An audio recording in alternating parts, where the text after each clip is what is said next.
Thank you, Jacques, and good afternoon, everybody. I bring you greetings from warm North Carolina. So, as he had mentioned, we are based out of the Research Triangle there, and we've been pioneers in this field for a while, and even before that, we've had this organization since 2001. But what I would like to do today is take you through some of the learning experiences we have had both in associating with the research around this, as well as taking it and translating it into successful training programs across different industries. But before I get started on this, let me ask, how many of you play video games? Yeah, quite a few for this one. But as you know, this is probably the language of the digital natives today. I wonder how many of you have learned anything using these kind of gaming environments or virtual worlds? Yeah, not bad, 3-4 of them. But the point is, this kind of technology has been around from the late 90s. And when I first came and started at WATS 2017, I was shocked that an industry like aviation had not yet adopted this in its totality. But let me take you a step back to our first introduction to this when we got associated with North Carolina State doing some research on this, which initially actually got started off, like most technologies do, by the Department of Defense using this as a recruitment tool in the late 90s. And what came out of that was students who used that retained a lot more information than others. And that led to a lot of research from NC State, Harvard, Michigan University, et cetera. And as you can see, the powerful impact of these kind of simulations, right? When you read something, it is only 10% that you retain. But when you do something, even in these kind of simulated worlds, it goes up to 90%. Why wouldn't we use that? I mean, most of the presentation we see today, including in this conference, has been PowerPoint presentations with people read through, and which, by the way, lost me also. And it does most of the students who go through that or click through material that you read. So a lot of it is retained. And when we have technologies like this, why don't we use it? Let me anyway take you through the processes that we have been through and the learning that happened. Now you would ask me, why does it make sense? Why is it different? You probably remember when you watch a movie, right? And especially good movies, you feel happy, sad, angry. That state is called the state of flow, which is what we try to achieve in these kind of environments when we design it. And when we achieve that state of flow, learning becomes subliminal. You don't even realize you're learning. Forget about getting bored, right? Right from the start, I heard the initiatives going on right now to move to a more situational, experiential, scenario-based learning, which makes a heck of a lot of sense, right? When we can immerse people in situations, put them into experiences where they are learning by doing, and we can measure that learning. Why wouldn't we do that? And that is what these kind of worlds enable us to do. Not to mention the ability to give them instant formative feedback, which is very critical to learning. It is just like having your own personal coach telling you, hey, your tennis stroke is not good. This is where you got to correct. And if you need to get to this level, this is what we need to do. So we have the ability to instantly do that in these kind of virtual worlds, right? As opposed, again, going back to those things, click, click, and go through. Now, I want to briefly touch on the gamification element, and let me give you an example. Way back before even I got associated with this, I was sitting and reading a newspaper or something, and my little son, 6-year-old, he was playing some video game. He was happily playing for a while. Then he got frustrated. Then he got angry. Then he was almost ready to cry. And then he asked me, Dad, can you help me with this? Oh, I didn't know anything. I couldn't help him. So he gave up on it. Finally, the next day, I showed him happily, he was playing the same game again. So I asked, Daddy, how did you figure this out? He said, oh, Dad, I asked Jack at school. He told me what to do. I was like, wow, that's cool, right? He learned that he could go and ask a friend, figure out a solution, and apply it. Isn't that what we want our employees to do? Collaborate, work together, and bring those learning experiences and share it across. A simple thing, but there are thousands of data points like this which effective gamification can bring to the table. That's a separate topic. I won't get into that. I'm sure most of you have listened to many of that. But these are some of the things that we bring along with this. And another thing which is particularly significant to pilot training and cabin crew training is critical thinking and decision making, right? And many cases, how can we bring about those kind of situations where we figure out how are these people going to react in those Sully kind of situations, right? Or emergency ones. And that is what these kind of critical thinking and decision-making challenges that we put in these virtual worlds can enable. Now, I would, in the next slide, like to show you a few clips from, this is actually work in progress, so apologies, this might look a little clunky, but we have partnered with a Pilot Flight Academy, whose big booth you saw there, and who we believe are one of the most innovative teams to partner with, to transform some of their training into this form, and I'll show you a few clips of that. So here they already had a series of videos that they were using for training. So instead of recreating the wheel, we just used them. A little volume, if you don't mind. And fly straight towards it. Notice the parallel lines create. And what we do typically is what I'd like to show here is basically we show people what to do, and we make them do it in this virtual world. You can turn off that volume. Yeah. And while we make people do this, we track and assess them. So we have a series of platforms that we use for that, which is very nicely named as Cerebrum and Cerebellum and so on and so forth. And you might have noticed some graphs that go up and down there. That comes from our artificial intelligent neural network machine learning platform, which is connected to the big data tracking and analytics, which enables it to become extremely adaptive. So let me talk a little bit about the adaptive intelligence part of it, right? So typically, different people learn in different ways. And there might be cases where somebody like I gets stuck at multiple points, but one of you might ace through it, right? Well, what the system does is it figures out where I'm getting stuck, based on this tracking and assessments that is happening there, and then figure out at what level I got stuck, and then and that is by giving different levels of assessment, and then taking me back to that particular spot that I missed out on, and reiterating that, and then bringing me back to the assessments, so that it's not a binary pass or fail. You have succeeded or you have lost. No, you're getting multiple attempts or multiple chances to fail before you succeed. But in the process, those are multiple experiences that you have. And, so you're learning every time, even if you're failing. So the whole idea is to bring people along and take them until they succeed. And that is where the AI makes a huge difference. So it tracks it, makes it very personalized, and also it learns the patterns of how the individual user learns as well as the group learns and brings the curve across. One of the things that I want to point out here, which you might have noticed, is I said we make them do this in this virtual world. Most of the assessments that we have today, if you notice, are multiple choice questions. And if you think about it, what exactly is being assessed? Really, when you answer a multiple choice question, it is content knowledge that is being assessed, not necessarily the ability to take that knowledge and apply it. Whereas in these virtual worlds, you are applying it, and it measures your actions and your know-how. And that's a huge transformation just in itself.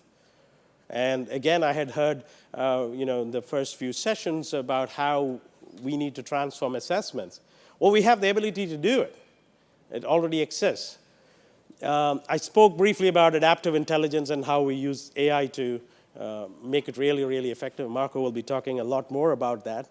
He also has some neural networks which work. But now we have the ability to assess big data on a large scale and use that at various levels to not only adapt to individuals, but also have the machine learn and constantly improve itself, which is what we do.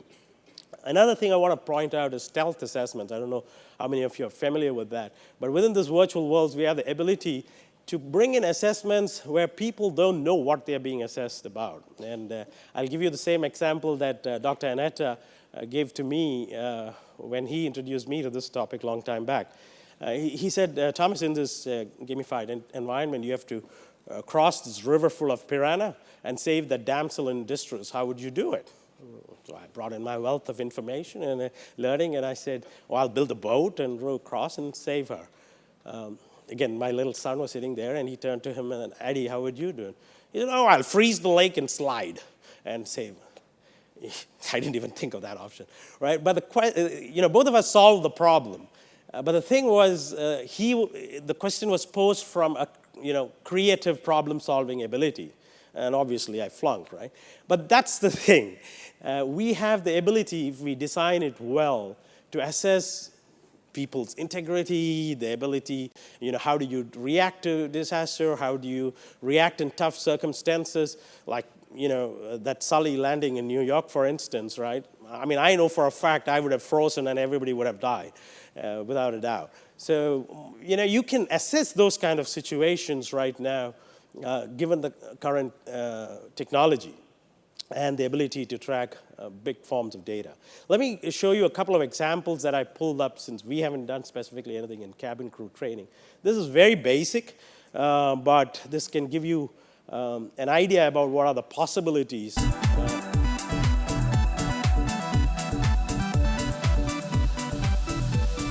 And now with massively multiplayer online options, you could have whole teams working together, especially for cabin crew training and pilots as such. It is a team effort, right? So when you assess them, you want to assess them at how do they work together as a team as well. And here you see virtual reality, but it can be platform agnostic. It doesn't necessarily need to be VR or AR, but you have the possibility to pan it across multiple platforms. But again, what I want to showcase here is we have the possibility of making people do this and assess them from that. And why would you not do that?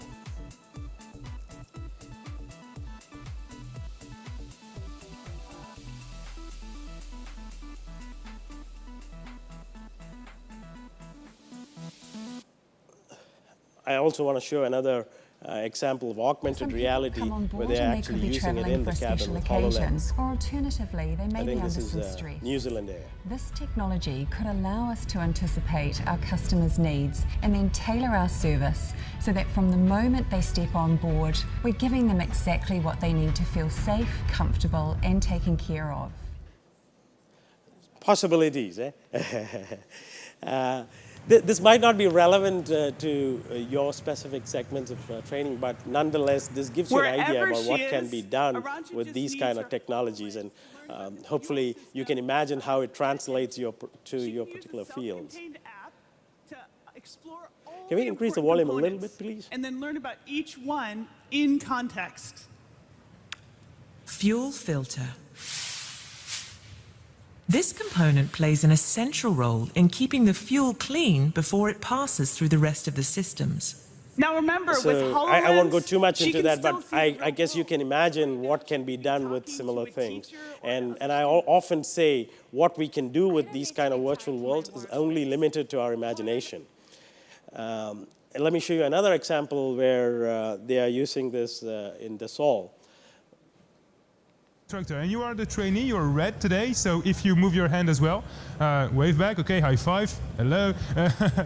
and then you can see that all my movements and yours are tracked by the system. So let's say today I have an instruction, I have a lesson about the wing. I can easily select the under wing panel, and you see that's a it's a huge part of the aircraft. We cannot remove that in 2 weeks, so we won't do it in a real training session. But here in virtual reality, we can do it. I can remove it, and then you can see all the cables and the pipes inside. And to have a better view, we can climb on top of the wing. I'm gonna bring you with me, and we are on top of the wing together. And I can even select the upper wing panel, and I'm gonna put it to transparent as well. And so you have a complete view of all the pipes and wirings that are going through the wing. And it's a digital mock-up from CATIA, so it's called. Actually, you might have noticed that the instructor was in one place and people joined in from other places. So think about it. You could be here in Europe and people could Timbuktu, Korea, wherever, could be joining in for some of the trainings. And it could be collaborative and it could be team efforts. So the possibilities are amazing with this, you know. And like I said before, I don't know whether you heard me, this is what we use massively multiplayer online platforms. So it enables different people to come together and work together in these virtual worlds. Now, where does this go from here, right? So for instance, to all this data that we are already tracking, now we have the ability to have wearables, for instance, and add on to that. So when people are, you know, now you can track from your Apple Watches to simple apps. This might be a fun app to check out. There's something called Moody's that you can download, which is MOODIES, which I often keep open when I'm on calls and things like that. It tells you how aggressive you're getting, how you know, how your intonation is, and things like that. But you know, there is a possibility to track a heck of a lot more data points than before with wearables and others, which gives us the ability to bring in a whole lot more impactful form of learning. AI I spoke about, so I won't go too much, and Marco is going to talk more about it. But that also gives us the ability to make predictive analytics and say, hey, this chap might be really good in this area, or this lady might be good in this area, and things like that, where we are using solid data points to do that. Now, one of the questions, without a doubt, that I often get is, you know, how much does this cost, right? Is it going to be expensive? But my answer is, and the same answer to you as well, is what is the cost of not innovating, right? In fact, we did an analysis with one of our customer who is like very, very bottom line focused. So we did a very, very detailed analysis over a 6-month period. And that's the numbers that you're seeing there for 1,000 user, you know, with a 25% growth year over year. What we realized, and even I didn't know that, it was not just the training costs that you save on, but you have multiple elements which come into play right from the time we hire or take in the people, when you ensure that you have the right people taken in. And then you bring about time, cost reductions, efficiency increases, error reductions, increase productivity, you know, ramp up time reduction. When you add it all up, in this particular case, it was a 10x ROI. They saved almost $1 million on a $100,000 investment. And that's probably what you might want to look at, right? And typically, this is what we bring around. Again, you know, in the first session here, I had heard that you know, example of Ryanair, where they had 3,500 qualified, certified applicants, but only 1,200 of them could be actually taken in. So you know, in fact, what we are doing with Pilot Flight Academy, for instance, we are going to use one module just to test people before they get in, whether they can be trained, they have the ability, and will they have the quality necessary to train them to the level we want, right? So let's start it at each level, and we say we kind of bring in a BPR to training when we do this, and do it as a wholesome process. Last but not least, you know, one of the things that often when I talk, people tell me is, oh, you must be a gaming guy, or you're a technology guy trying to sell me solutions. No, in fact, I would be wary of being distracted by fads, whether it is virtual reality or augmented reality or whatever, right? And I would say at all points of time, we need to keep our focus on the learning objectives, and how and where the use of any of these technologies will be most effective. And that is what we try and bring about. So we are platform agnostic. Where we see the best efficiency coming from just running it on a simple laptop like this, that's the best thing, or an iPad.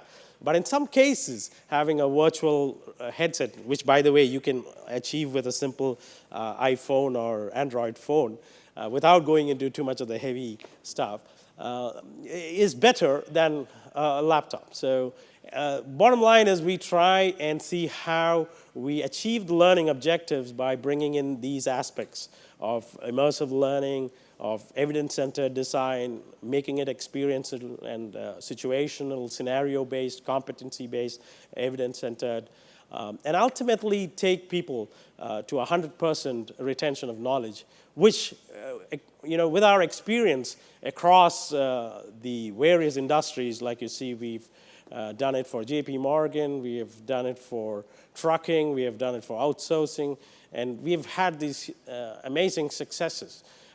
Which we would, when we have this ability now, or rather, the future is here, why not use it? Is a question I would leave you with. Thank you very much.